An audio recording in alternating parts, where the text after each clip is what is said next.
This is the Galaxy S23 and S23 Plus, Samsung's newest flagship phones that just launched on February 17th. The S23 starts at $800, while the S23 Plus starts at $1,000. Compared to last year's phones, these new devices have bigger batteries, faster performance, a better selfie camera, and a slightly different design. Now you might notice I didn't mention anything about the camera. That's because the camera is largely the same as the S22's. For once, the camera takes a backseat to battery life and performance. And that's not necessarily a bad thing. Smartphone cameras have already gotten so good that we can't always expect massive year-over-year upgrades. Instead, Samsung focused on improving one of the biggest areas that counts: battery life.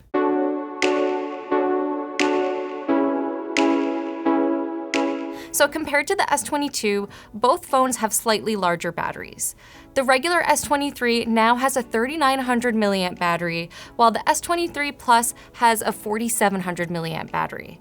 For comparison's sake, the S22 had a 3,700 milliamp battery, while the S22 Plus had a 45 milliamp battery. And it's not just about the size of the batteries, both phones also have a new processor, a specialized version of the Qualcomm Snapdragon 8 Gen 2 processor that was optimized specifically for these phones that also makes them a bit more power efficient. Now, I've only had these phones for a few days, but I can already tell that there's a difference in battery life. So with the S22, if you read my review from last year, you probably know that battery life was one of my biggest concerns, but so far I'm seeing an improvement with the S23. So for example, I had a really busy day with heavy usage where I was running benchmarks, taking photos for this review, recording some videos, making a video call, and I still had 46% of the S23's battery left by around 9:45 p.m. Now, compared to the S22, I would probably have about, I would say, 30 to 40% battery life at the end of the day around 9 p.m. after a really busy day at the office. So even though that might not sound like a huge leap and it's not an apples to apples comparison, it does show that Samsung has made some progress when it comes to battery life. So to really get a better sense of how Samsung has changed the battery this year, I performed a couple of other tests as well. One test that I did was this 45-minute endurance test where we do a little bit of everything that we think most people would be doing on their phones. So that includes playing video games, making a quick video call, streaming videos on YouTube, a variety of things that we think people are probably using their phones for in most scenarios. And at the end of that 45-minute test period, both the Galaxy S23 and S23 Plus had about 2 to 3 percentage points higher in their battery life compared to the S22 and S22 Plus. So again, not a massive improvement, but still shows that there is progress being made in this area. Now, another test that I did was I cranked the screen brightness all the way to 100% and played a video on YouTube for 3 hours. And at every hour, I checked the battery percentage to see how much the battery was draining. So at the end of that 3-hour period, the S23 still had 81% of its battery left, whereas the S22 had 71% of its battery left. So that's a pretty big jump. For the S23 Plus, that phone had 84% of its battery left, while the S22 Plus had 79% left. So again, this is a somewhat significant improvement that we're seeing. Again, we've only had the phone for a few days. The real test will be how it holds up over time, but so far we're really pleased with the battery improvements we're seeing so far. Now, the one complaint that I do have as it relates to battery life is that Samsung hasn't really pushed anything forward when it comes to charging speeds. The S23 still charges at 25 watts, whereas the S23 Plus still charges at 45 watts, and that's the same as last year's phones, which isn't a huge deal. It's not a deal breaker. I think most people tend to charge their phones overnight anyway, but it still would have been nice to see Samsung kind of push that forward, especially since a few of its competitors like Xiaomi and OnePlus have really been making bigger strides in speeding up the charging time. Now, battery life is only one area where that new processor comes into play. We're also seeing some faster performance on these devices so far. And again, in day-to-day use, any modern phone processor can keep up with things like playing games, scrolling through social media, a lot of those basic tasks. But the biggest area where I saw a performance boost was when I was exporting 4K video. So I exported a 30-second clip in 4K to 1080p, and I noticed that these new phones, the S23 and S23 Plus, were a few seconds faster than last year's S22 Ultra. So again, this might not be a deal breaker for most people, but if you do edit some video on your phone, you might appreciate that boost in performance. We also saw an increase in performance when it comes to benchmark tests as well, and we've run a couple of benchmarks, Geekbench 5 if you're familiar with that, and 3D Mark Wildlife. And these benchmarks are really meant to test general computing performance, but also performance in short, intense bursts, which is meant to kind of simulate intense mobile gaming and things like that. And in both of those benchmarks, the S23 and S23 Plus did outperform last year's phones. Now, moving on to the camera. So the camera is pretty much the same as the S22's camera. So that means you get a 50 megapixel main camera, a 12 megapixel ultra-wide camera, and a 10 megapixel telephoto lens. You also get that same 3x optical zoom and 30x digital zoom. So again, there isn't much that's new or different this year. The one thing I noticed was that low light photography is a little bit better compared to the S22. Samsung did make some improvements on the back end, partially thanks to that new processor. So one of my favorite examples of this is this photo that I took in a dim restaurant of my husband on Valentine's Day. Both of these photos are pretty clear, but if you look at the S23's, you can see that there's a bit more clarity in his face, and his face is a little bit brighter. Now, compared to other phones like the Pixel 7 Pro and the iPhone 14, I generally feel like Samsung exaggerates color or sometimes makes colors look a bit too bright.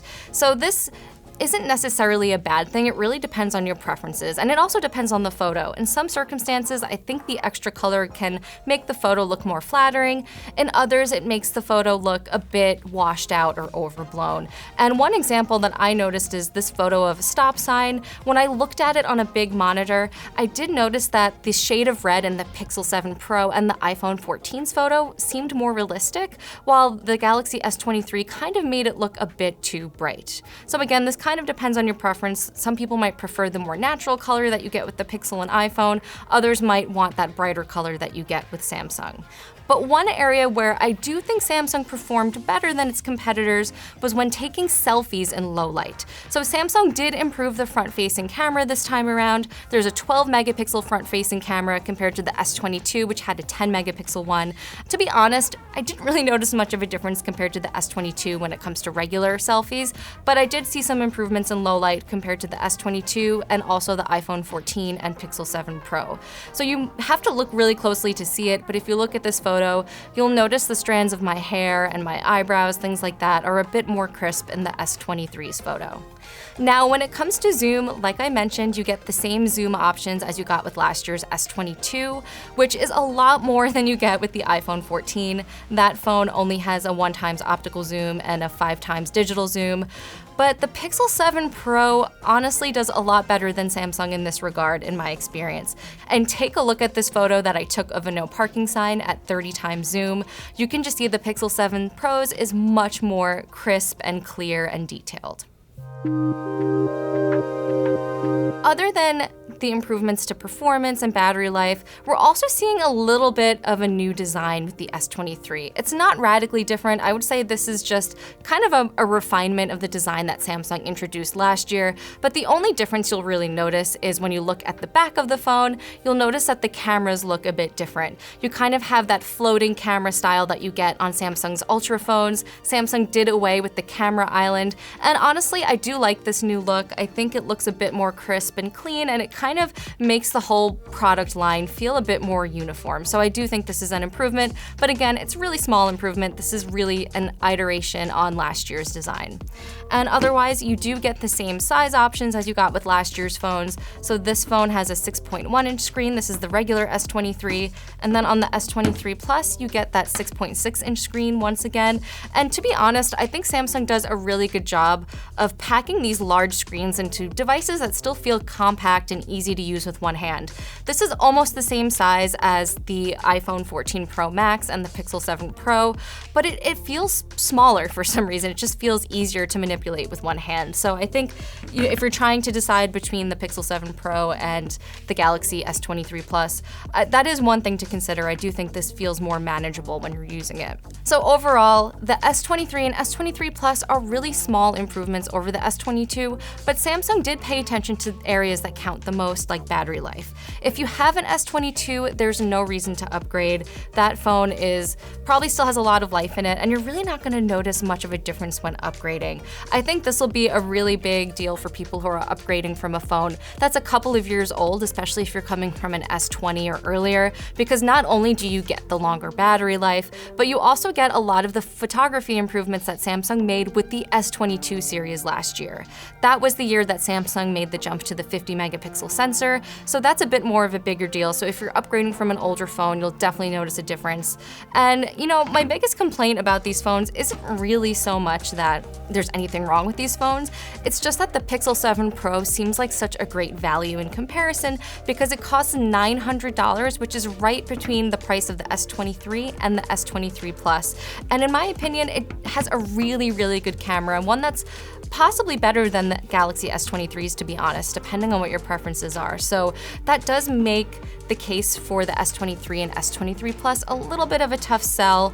But that said, Samsung has made some improvements that do boost the value that you get from these devices. So with the S23 Plus and S23 Ultra, Samsung is actually starting at 256 gigs of storage instead of 128. So that's double the storage that you get at the same price that you would have paid for the 128 gig model last year, which is a nice improvement. The regular S23, unfortunately, still only starts at 128 gigs. And also, even though these phones are a bit expensive, these are definitely premium phones. You can definitely find cheaper devices out there. Even though they're towards the high end, Samsung does partner with carriers a lot to offer trade-in deals. So there is a chance that you could find these devices pretty cheap, which could make them a better value over paying for the Pixel 7 Pro at full price. So there you have it. There's our review of the Galaxy S23 and S23 Plus. Don't forget to check out our written review as well for even more comparisons with the iPhone 14 and Pixel 7 Pro. And also don't forget to subscribe so that you don't miss our future reviews. Thanks for watching, and I'll see you next time.